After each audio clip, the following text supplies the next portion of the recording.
শিক্ষণীয় সুন্দর গল্প। সম্রাট আকবরের রাজ্যের একটি আশ্রমে এক অন্ধ সাধু থাকতেন।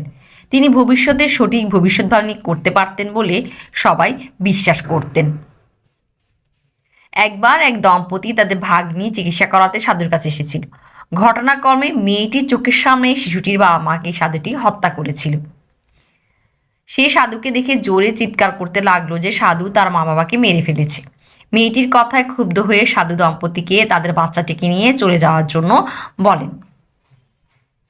সারাদিন মেয়েটি কাঁদত। দম্পতি বুঝতে পেরেছিল যে মেয়েটি মিথ্যা বলছে না, তাই তারা বীরবলের সাহায্য নেওয়ার সিদ্ধান্ত নেন। বীরবল তাদের সান্ত্বনা দেন এবং সম্রাটের দরবারে অপেক্ষা করতে বলেন। বীরবল সাধুকে দরবারে আমন্ত্রণ জানালেন। তারপর সমস্ত মন্ত্রীদের সামনে তিনি একটি তলোয়ার টেনে সাধুকে হত্যা করার জন্য কাছে গেলেন। হতভম্ব সাধু অবিলম্বে আরেকটি তলোয়ার বের করে যুদ্ধ শুরু করলেন। এইভাবে সাধুর এই কর্ম দ্বারা প্রমাণিত হয় যে তিনি অন্ধ ছিলেন না। আকবর সাধুকে ফাঁসি দেওয়ার আদেশ দেন। ছোট মেয়েটিকে তার সাহসিকতার জন্য পুরস্কৃত করেন।